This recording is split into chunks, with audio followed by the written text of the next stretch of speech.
نحمده ونصلي ونسلم على رسوله الكريم أما بعد فأعوذ بالله من الشيطان الرجيم بسم الله الرحمن الرحيم اهدنا الصراط المستقيم صدق الله العلي العظيم إنا أنزلنا التوراة فيها هدى ونور بے شک ہم نے توریت کو نازل فرمایا، اس میں ہدایت بھی ہے اور نور بھی ہے۔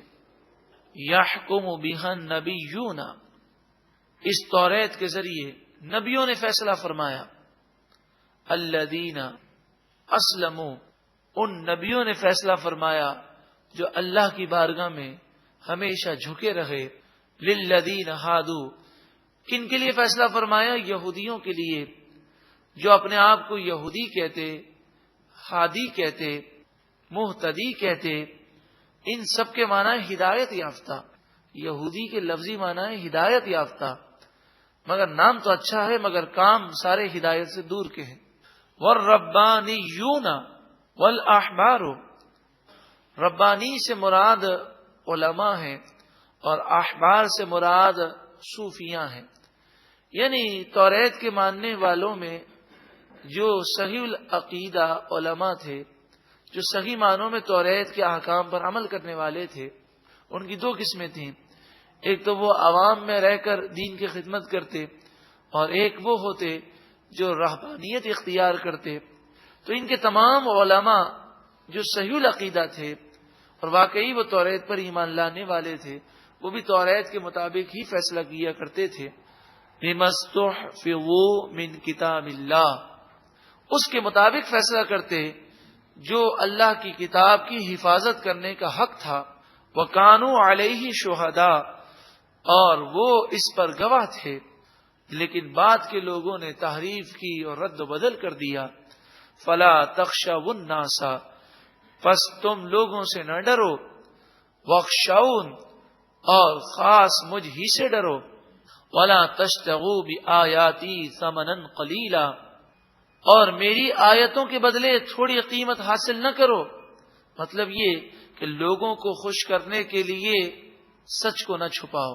شریعت کا جو مسئلہ ہے، سامنے والے کو برا لگے کہ اچھا لگے، وہ خوش ہو کر انعام دے یا ناراض ہو کر چلا جائے، اس کی پرواہ نہ کی جائے، بلکہ ایک عالم پر، ایک قرآن کے جاننے والے پر، ایک مسلمان پر بھی یہ لازم ہے کہ وہ لوگوں کی مروت نہ کرے، کیونکہ لوگوں کی مروت کرنا گویا کہ ایسا ہے کہ آیتوں کے بدلے تھوڑی قیمت حاصل کر رہے ہیں کہ لوگ خوش ہو جائیں گے۔ اور یہودی تو کیا کرتے کہ لوگوں کو خوش کرنے کے لیے اور ان سے تحفے حاصل کرنے کے لیے شریعت کے احکام بدل کے بتاتے، تو لوگ خوش ہو کر ان کی مٹھی گرم کر دیتے۔ وَلَا تَشْتَرُوا بِآيَاتِي ثَمَنًا قَلِيلًا، اور میری آیتوں کے بدلے تھوڑی قیمت حاصل نہ کرو۔ ساری دنیا کی دولت آخرت کے مقابلے میں فانی ہے، بیکار ہے، اور وہ قلیل ہے۔ وَمَن لَّمْ يَحْكُم بِمَا أَنزَلَ اللَّهُ، جو اللہ نے نازل کیا اس کے مطابق جو فیصلہ نہ کرے، یعنی اللہ کے حکم کو نہ مانے، فَأُولَٰئِكَ هُمُ الْكَافِرُونَ، پس یہی لوگ کافر ہیں۔ یہ قاعدہ یاد رکھیں کہ شریعت کے کسی حکم کا انکار کرنا جو مشہور و معروف ہو، ایک مسلمان جانتا ہے کہ یہ قرآن میں موجود ہے، پھر بھی اس کا انکار کرنا یہ کفر ہے۔ وَكَتَبْنَا عَلَيْهِمْ فِيهَا، اور ہم نے ان توریت کے ماننے والوں پر فرض کیا، أَنَّ النَّفْسَ بِالنَّفْسِ، جان کے بدلے جان، وَالْعَيْنَ بِالْعَيْنِ، آنکھ کے بدلے آنکھ، وَالْأَنْفَ بِالْأَنْفِ، ناک کے بدلے ناک، وَالْأُذُنَ بِالْأُذُنِ، کان کے بدلے کان، وَالسِّنَّ بِالسِّنِّ، دانت کے بدلے دانت، وَالْجُرُوحَ قِصَاص، اور زخموں میں بھی بدلہ ہے۔ یعنی توریت میں یہ حکم تھا اور یہی ہماری شریعت میں بھی ہے کہ قصاص جو ہے وہ صرف یہی نہیں کہ جان کے بدلے جان ہے۔ اگر کسی نے کسی کی آنکھ پھوڑ دی تو حاکم اسلام قصاص میں اس کی آنکھ پھوڑے گا۔ ناک ہے، کان ہے، دانت ہے، زخم ہے، تو زخم کو بھی بدلہ لیا جائے گا اگر وہ شخص مطالبہ کرے کہ مجھے بدلہ چاہیے۔ فمن تصدق به فهو کفارۃ اللہ، اور جو کوئی معاف کر دے تو وہ اس کے گناہوں کا کفارہ ہے. یعنی اگر مقتول کے ورثہ یا جو زخمی ہو گیا وہ معاف کر دے تو اس کے گناہ اللہ تعالیٰ معاف فرمائے گا، مگر وہ بدلے کا مطالبہ کرے تو بدلہ دینا ہوگا. وَمَن لَّمْ يَحْكُم بِمَا أَنزَلَ اللَّهُ، اللہ نے جو حکم نازل کیا اس کے مطابق جو فیصلہ نہ کرے، فَأُولَٰئِكَ هُمُ الظَّالِمُونَ، بس یہی لوگ ظالم ہیں. سوچ لیجئے، غور کر لیجئے، کئی مواقع پر ہمارے سامنے گو کہ ہم حاکم بھی نہیں، کورٹ کے اور عدالت کے جج بھی نہیں، لیکن کئی مواقع پر ہمیں فیصلہ کرنا پڑتا ہے. ہم لوگوں میں صلح کرواتے ہیں یا کسی معاملے میں کسی کا ساتھ دیتے ہیں، کسی کا ساتھ نہیں دیتے. کاش ایسا ہو جائے ہر معاملے میں ہم کسی عالم سے یہ معلوم کر لیں کہ شریعت کا کیا حکم ہے، اور ہم اس کا ساتھ دیں جس کا ساتھ دینے کا ہمیں شریعت نے حکم دیا ہے. وَقَفَّيْنَا عَلَىٰ آثَارِهِمْ، اور انہی رسولوں کے پیچھے پے در پہ ہم نے رسول بھیجے، اور ان کے پیچھے بعیسی ابن مریم، حضرت عیسیٰ ابن مریم کو ہم نے بھیجا. مصدقا لما بین یدیہ من التوراۃ، توریت کی باتوں کی وہ تصدیق کرنے والے تھے. وآتیناہ الانجیل، ارشاد فرمایا کہ ہم نے انہیں انجیل عطا فرمائی.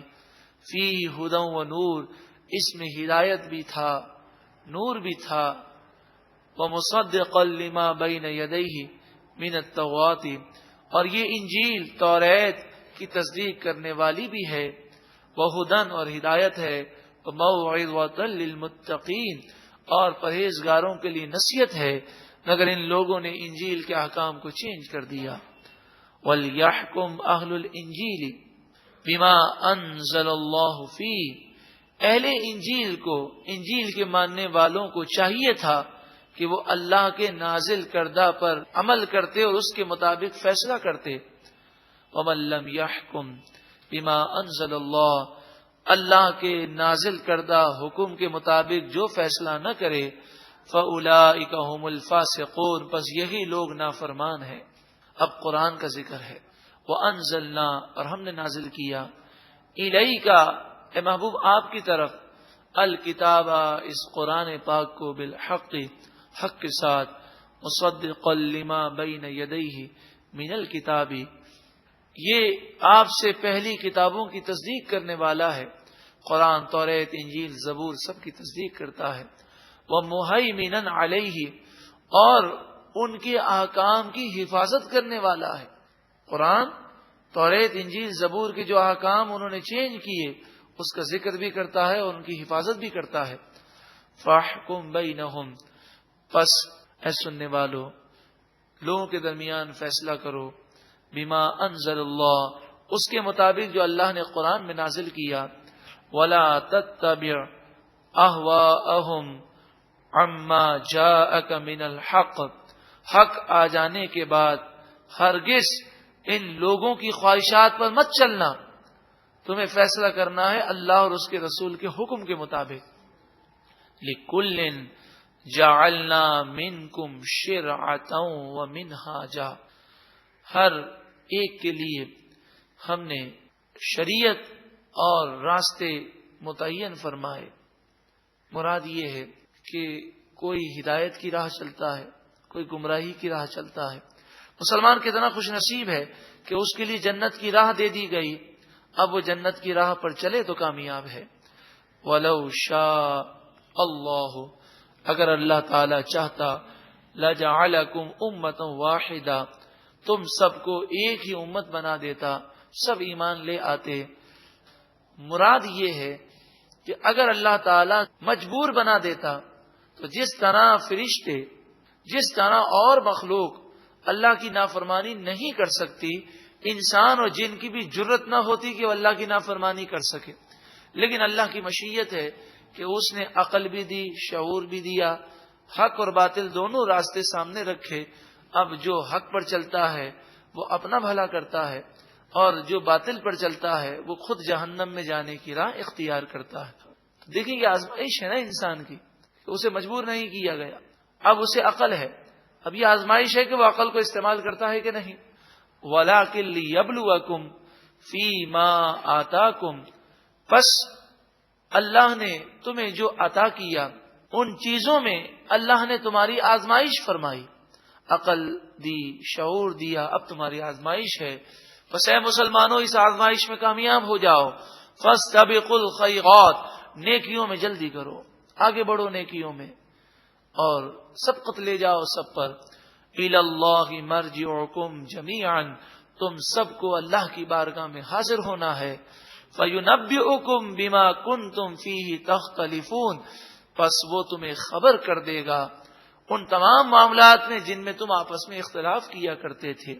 وَأَنِحْكُمْ بَيْنَهُمْ بِمَا أَنزَلَ اللَّهُ، اور فیصلہ کرو ان کے درمیان اس کلام کے مطابق جو اللہ نے نازل کیا.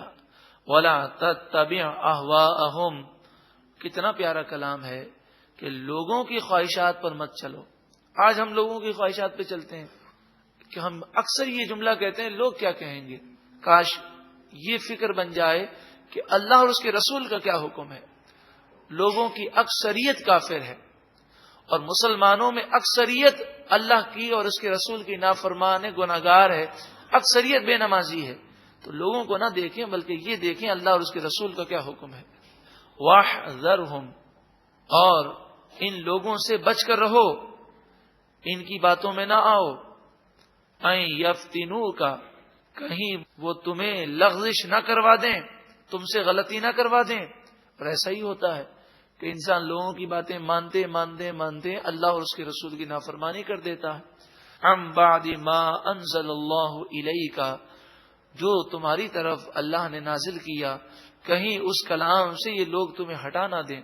فَإِن تَوَلَّوْا، اے لوگوں اگر وہ منہ پھیر لیں، فَاعْلَمْ، یعنی فیصلہ کیا جائے اور لوگ فیصلے کو تسلیم نہ کریں تو جان لو انما یرید اللہ ان یصیبہم ببعض ذنوبہم، اللہ تعالی نے ان کے بعض گناہوں پر انہیں سزا دینے کا ارادہ فرما دیا. جب قرآن اور حدیث کی بات کوئی نہ مانے، سمجھانے کے باوجود نہ سمجھے، تو پھر یہ سمجھ لینا چاہیے کہ لگتا ہے کہ اس کے لیے ناراضگی مقدر ہو گئی ہے، کہ اپنے آپ کو تباہی والے کام کر رہا ہے.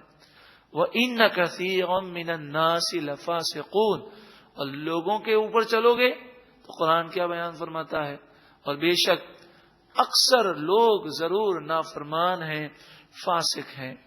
أَفَحُكْمَ الْجَاهِلِيَّةِ يَبْغُونَ، کیا جاہلیت کا حکم وہ چاہتے ہیں؟ جاہلیت کے حکم سے مراد شریعت سے ہٹ کر، تو شریعت کے فیصلے کے علاوہ کوئی اور فیصلہ چاہے تو سمجھیے وہ جاہلیت کو چاہ رہا ہے. جو بے حیائی چاہتا ہے وہ دور جاہلیت کو چاہتا ہے، جو دین سے دور کرنا چاہتا ہے وہ دور جاہلیت کو چاہتا ہے. جو آزادی کے نام پر یہ کہتا ہے کہ انسان کو آزادی ہے، وہ جو چاہے کرے، چاہے وہ لباس پہنے چاہے نہ پہنے، آزادی ہونی چاہیے، تو پھر اس میں اور کفار مکہ میں کیا فرق رہے گا کہ وہ بھی تو آزادی کے متمنی تھے کہ خانہ کعبہ کا طواف کر رہے ہیں ننگے ہو کر، سیٹیاں مار رہے ہیں، تالیاں مار رہے ہیں.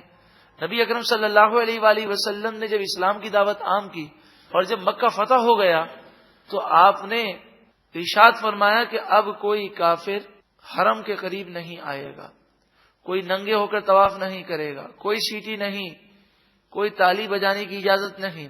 آپ نے ہر معاملے میں آزادی نہیں دی بلکہ سختی بھی فرمائی ہے. اگر آزادی کی بات کریں تو چور کو بھی آزادی ہونی چاہیے، ڈاکو کو بھی آزادی ہونی چاہیے. اس طرح نہیں ہے، شریعت کی حدود ہے، شریعت کے حدود کے اندر آزادی ہے، اور اس حد سے باہر کوئی نکلے تو شریعت کا اس پر کوڑا ضرور برسے گا.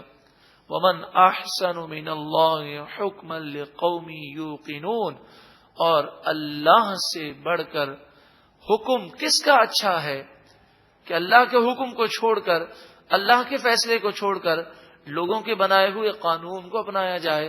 لِقَوْمٍ يُوقِنُونَ، یہ اللہ کا فیصلہ اس قوم کے لیے ہے جو یقین رکھتی ہے.